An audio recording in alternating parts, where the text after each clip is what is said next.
Students, welcome to the channel study with Giri sisters. Okay, then chapter 2 start किया था हमने, which is ratio, and have completed up to question number 1 of the exercise 2.2. Now अब हम start करेंगे question number 2 which is here, and let's begin. Okay, then this is the question number 2. Reduce the following into the ratio of whole numbers and let's find their inverse ratio. ठीक है, इसे हमें क्या करना है कि reduce the following the whole numbers. हमें हमारे पास जो क्वेश्चंस है वो इस तरीके के फॉर्म में है, that is 2.5 ratio 12.5. Then we have to reduce in the whole numbers. Whole numbers का मतलब होता है the number is will be whole. Whole number में 1 0 1 2 3 4 5 6, उसमें कहीं भी फ्रैक्शन नहीं आना चाहिए, पॉइंट नहीं आना चाहिए. तो इसे हमें एक होल नंबर के टर्म में चेंज करना है, फ्रैक्शन हटाना है इसका. साथ में ही हमें इसका इन्वर्स रेशियो भी लिखना है, जो कि हमने क्वेश्चन नंबर 1 में किया था. तो you all know about the inverse ratio कैसे निकालते हैं. ठीक है, तो यहाँ पे हमें बस रिड्यूस करना है और इन्वर्स रेशियो निकालना है. तो चलो इसे बनाते हैं. ए नंबर में है 2.5 इज टू 12.5. ओके, तो देखो आपको पता है कि इस टू का मतलब मैंने पहले ही बता दिया था कि इस टू का मतलब होता है अपन और डिवाइड. ठीक है, इसका मतलब हम लिख सकते हैं कि 2.5 डिवाइडेड 12.5. ठीक है, लेकिन यहाँ लिखा नहीं जाता है, यहाँ पे लिखा नहीं जाता है, यहाँ पे अज्यूम कर लिया जाता है कि इसका मतलब डिवीज़न होता है.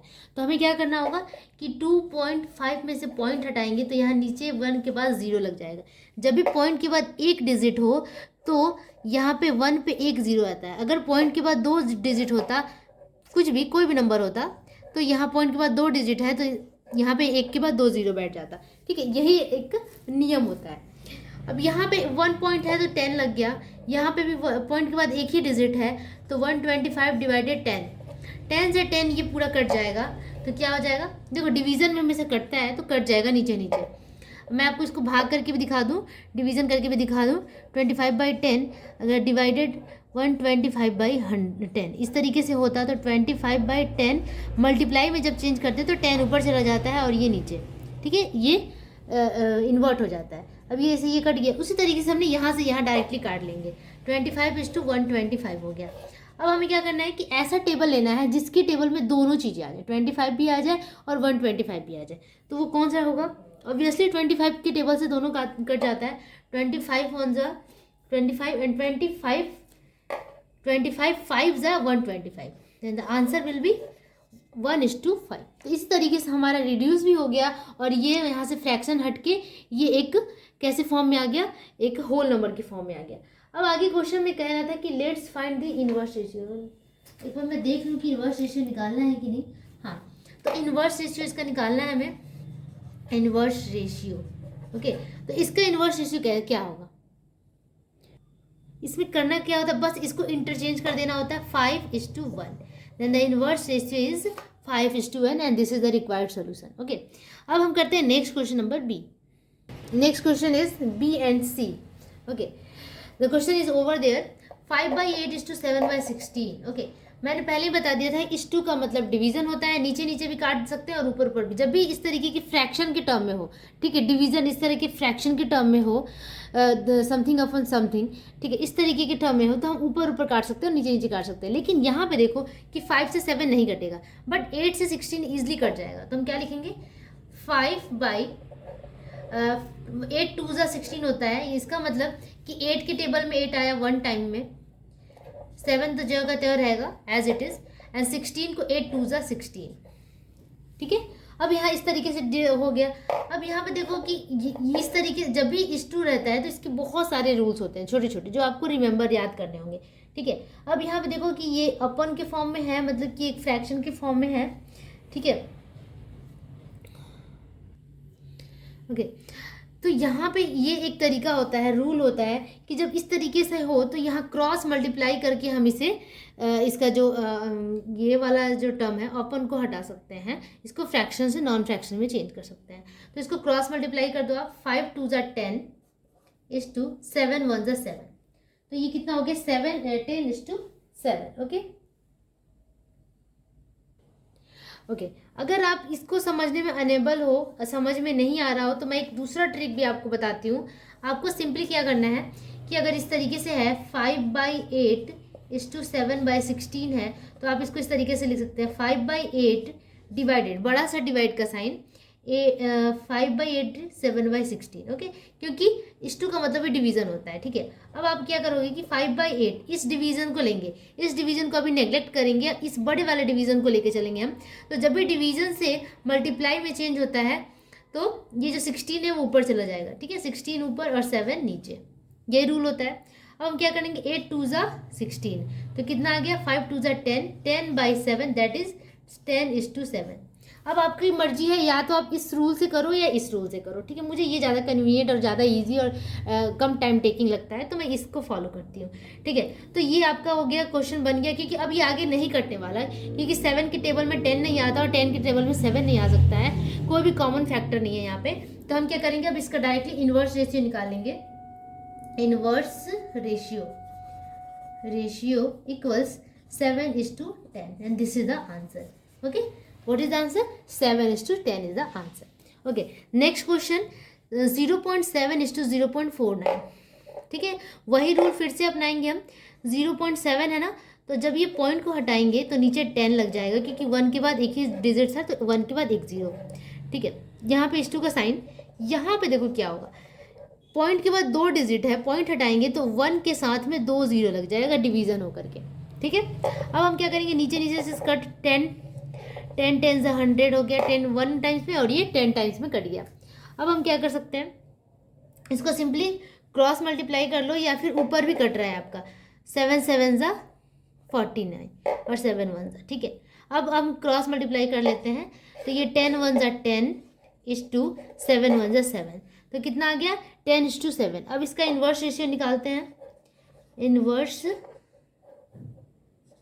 Inverse ratio equal 7:10 and this is the answer. Okay okay, now moving to the next question number D. Okay, next question, sorry, 2/5 is to 3/4। Okay, तो वही आपको, आपकी मर्जी, आप किस तरीके से भी कर सकते हैं इसे। यहाँ पे देखो कि क्या ये कटेगा, 2 से 3 नहीं कटेगा, 5 से 4, कुछ भी कट होने वाला, रिड्यूस होने वाला टर्म यहाँ पे नहीं है, तो डायरेक्टली इसको हम क्रॉस मल्टीप्लाई कर सकते हैं। तो क्रॉस मल्टीप्लाई इस टर्म में करना ज़्यादा अच्छा होता है, ठीक है। 4 से 2, पहले 4 से 2 को करेंगे, तो 4 मैं लिख दूँ जैसे आपको याद रहे, और 5 से 3 को, ठीक है। ये कितना हो गया, 8:50। अब यहाँ पे कोई कॉमन फैक्टर नहीं है and this will be the answer. But हमें क्या निकालना था, हमें निकालना था इन्वर्स रेशियो। देन चलो इन्वर्स रेशियो निकाल लेते हैं हम। Inverse ratio equals 15:8 and this is the answer. Next question number ई, 22:2। अब देखो यहाँ पे क्या है, ये एक मिक्स फ्रैक्शन है, इस मिक्स फ्रैक्शन को नॉर्मल फ्रैक्शन में चेंज करना होगा। तो यहाँ पे चेंज कैसे करते हैं, इससे इसको मल्टीप्लाई प्लस ये, इससे इसको मल्टीप्लाई प्लस ये, तो 7 4 ज़ा 28 एंड 28 प्लस 5 कितना होता है, 33, देन 33/7। ना आप देखो यहाँ पे एक छुपा हुआ है, हिडन है, जब भी नीचे कुछ नहीं हो समझ लो 1 है किसी भी नंबर के नीचे में। अब यहाँ पे देखो आप कि ऊपर से ऊपर मैंने काटे का जो तरीका सिखाया है उसके अकॉर्डिंग हम काट सकते हैं, इसको 11 से रिड्यूस कर सकते हैं। 11 2 ज़ा, ओके, एंड 11 3 ज़ा, 11 से दोनों को हमने कट कर दिया, देन 2/1 इज टू 3/7 ना। अब ये छोटा हो गया, अब इसके आगे ये यहाँ पे कोई रिड्यूस नहीं कर सकते, हम क्रॉस मल्टीप्लाई कर देते हैं। 7 2 ज़ा 14 एंड 3 1 ज़ा 3 and 14:3 is the answer, but the answer will be inverse in the inverse form. Then inverse ratio equals 3:14 and this will be the answer, 3:14. Okay, now next question number F. Okay, only 3 questions are left, then मैंने सारे तीनों को एक साथ यहाँ पे लिख दिया है। First question that is F number, 7/15 is to 3/20। ठीक है, अब हम देखते हैं कि कुछ कॉमन है क्या, कुछ ऊपर से रिड्यूस किया जा सकता है, नो। नीचे से अब चेक कर लेते हैं, नीचे से कर सकते हैं हम रिड्यूस। तो यहाँ पे 7/15 इज टू 3/20 को रिड्यूस करते हैं 5 से, 5 3 ज़ा 15 एंड 5 4 ज़ा 20। ओके, ना अब तो नहीं कटेगा, अब क्रॉस मल्टीप्लाई करने का ही लास्ट ऑप्शन है, तो क्रॉस मल्टीप्लाई करते हैं। सबसे पहले मैं इधर से इधर को क्रॉस करती हूँ। ओके, अब ध्यान देना, सबसे पहले इधर से करते हैं, बाद में इधर से करते हैं। ओके, तो इधर से करते हैं, तो 7 4 ज़ा 28 and here 3 3 is 9, तो 28:9। अब ये 28:9 है, वही आपका सॉल्यूशन हो जाएगा क्वेश्चन नंबर एफ का। ठीक है, अब इसका इन्वर्स रेशियो हमको निकालना है, तो inverse ratio equals 9:28 and this will be the answer. Next, G number 1 whole 7/5:7/10. ना सबसे पहले इस होल टर्म को ठीक कर दें, मतलब मिक्स फ्रैक्शन को नॉर्मल फ्रैक्शन में चेंज करते हैं। 5 1 5, 5 + 7 12, 12/5:7/10. ओके, नाउ आप चेक करते हैं कि क्या कुछ कट सकता है। Yes, 5 1 5 and 5 2 10। अब नहीं कटेगा, ऊपर ऊपर नहीं, नीचे नीचे भी नहीं। तो अब ये 12/1:7/2, जस्ट क्रॉस मल्टीप्लाई कर दें, सॉरी 24, 12 2 एंड 7 × 1 7। बस ये आंसर हो गया। अब इन्वर्स रेशियो निकाल दो, inverse ratio equal 7:24 and this is the answer. Okay okay, now next question number H 4:4:5.61। ये क्वेश्चन मैं आपके लिए छोड़ती हूँ, ये आप होमवर्क में कर रख लो। ठीक है, अगर ना आए, नहीं समझ में आए तो प्लीज़ आप कमेंट में बताना, इसका वीडियो भी मैं डाल दूँगी। बहुत इजी क्वेश्चन है ये आपसे हो जाएगा। ओके, तो चलो अब नेक्स्ट क्वेश्चन मूव करते हैं, 3rd नंबर वाले क्वेश्चन पे। Okay okay, next question number 3rd is here. Question number 3rd में क्या कर रहा है, find the mix ratio. There are so many ratios are given and we have to find the mixed ratio of that ratio. Identify the mixed ratio and find if the ratio are greater, lesser inequality or ratio of equality. हमें क्या करना है कि पहले तो हमें mix ratio निकालना है, उसके बाद हमें इस मिक्स रेशियो में से देखना है कि कौन सा ग्रेटर इनइक्वालिटी है, कौन सा लेसर इनइक्वालिटी है, and which is the ratio of equality. आपको पता होगा कि रेशियो ऑफ इक्वालिटी क्या होता है, 1:1 the ratio equality. Ratio of inequality का मतलब ये हो गया कि कोई बड़ा हो, ठीक है, कोई बड़ा छोटा हो, मतलब ये दोनों इक्वल ना हो, तो इसे इनइक्वालिटी कहते हैं। अब इनइक्वालिटी किस तरीके का है, लेजर इनइक्वालिटी कैसे पता चलेगा, if this is less than this, मतलब ये वाला जो है इससे छोटा हो तो ये लेजर होता है, बट अगर ये बड़ा हो, ये इधर वाला बड़ा हो, तो इसको ग्रेटर इनइक्वालिटी कहते हैं। ठीक है, इसका मैं एक अलग से शॉर्ट वीडियो डाल दूंगी जिससे आप लोग को आइडेंटिफाई करना ईजी हो जाएगा। ठीक है, तो मेक श्योर कि आप चैनल को सब्सक्राइब कर लीजिए ताकि आपको शॉर्ट्स वीडियो, जितने भी वीडियोज आते रहते हैं उसके अपडेट्स आपको मिलते रहें। तो चलो क्वेश्चन नंबर 3rd हम लोग करते हैं। क्वेश्चन नंबर 3rd का ए क्या है, 8:6, 3:6 and 26:13. Okay, these are the ratio. Then we have to find the mixed ratio of this ratio. Okay, then mixed ratio. How to find the mixed ratio? Mixed ratio कैसे find करते हैं? ठीक है, all you know about the antecedent and consequent. देखो, अगर ये ratio इस तरीके से है 2:5, then this is called antecedent,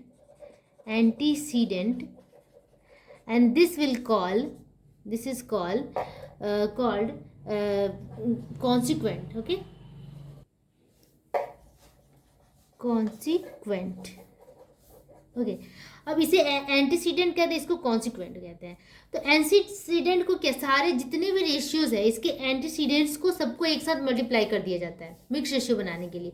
उसके बाद बीच में रेशियो का साइन और जितने भी कॉन्सिक्वेंट है उसको एक साथ मल्टीप्लाई कर दिया जाता है, तो वो मिक्स रेशियो बन जाता है। देखो आप किस तरीके से, इसका ये और इसका ये, ठीक है, मतलब कि आप समझ लो कि अगर ये लेफ्ट है तो ये राइट है, सारे राइट वाले को एक साथ मल्टीप्लाई और सारे लेफ्ट वाले को एक साथ मल्टीप्लाई, सीधी भाषा में। तो राइट वाला क्या है यहाँ पे 8 मल्टीप्लाई, यहाँ क्या है 3 मल्टीप्लाई, यहाँ क्या है 26, वेरी इजी। अब क्या करते हैं, 6 और 13 को 6 मल्टीप्लाई 13, बस सबको एक साथ मल्टीप्लाई करके बीच में h2 का साइन और वही आपका रिक्वायर्ड सोल्यूशन हो गया। अब आप देखो कि कुछ कटने वाला है क्या, रिड्यूस किया जा सकता, क्योंकि रेशियो ऐसा चीज़ है जिसमें बिना रिडक्शन के आपका आंसर सही नहीं आता है, तो इसको रिड्यूस करना सही होता है। तो सबसे पहले हम रिड्यूस कर लेते हैं। देखो बहुत ईजी तरीके से रिड्यूस हो जाएगा, इसका मतलब ये होता है डिवीज़न, तो डिवीज़न कर दो। 13 2 16, 26, ओके, 3 2 6, ओके, नाउ 2 से 2 तो ऐसे रिड्यूस हो गया। अब 6 और 8 बचा, चलो इसको लिख लेते हैं 8:6। अब इसको और रिड्यूस करते हैं, 2 4 8 and 2 3 6, then 4:3 will be the answer. But ये आंसर किस तरीके का है, यहाँ पे और एक क्वेश्चन पूछा, find if this are greater, lesser और रेशियो ऑफ इक्वालिटी। क्या ये रेशियो ऑफ इक्वालिटी है? नो। ये अगर ये दोनों इक्वल होता तो रेशियो ऑफ इक्वालिटी होता। तो ये कैसा है, यहाँ पे देखो कि एंटीसीडेंट जो है वो बड़ा है ना, एंटीसीडेंट बड़ा है कॉन्सिक्वेंट से, इसका मतलब ये ग्रेटर इनइक्वालिटी है। क्या लिखेंगे? This is the greater inequality and this will be the answer, greater inequality। then first number हमारा क्या है? greater inequality 4:3। अब हम नेक्स्ट क्वेश्चन करते हैं, question number B. Okay, B number question में भी वही रूल्स फॉलो करने हैं हमें, सारे कॉन्सिक्वेंट को एक साथ मल्टीप्लाई और सारे एंटीसीडेंट को एक साथ मल्टीप्लाई।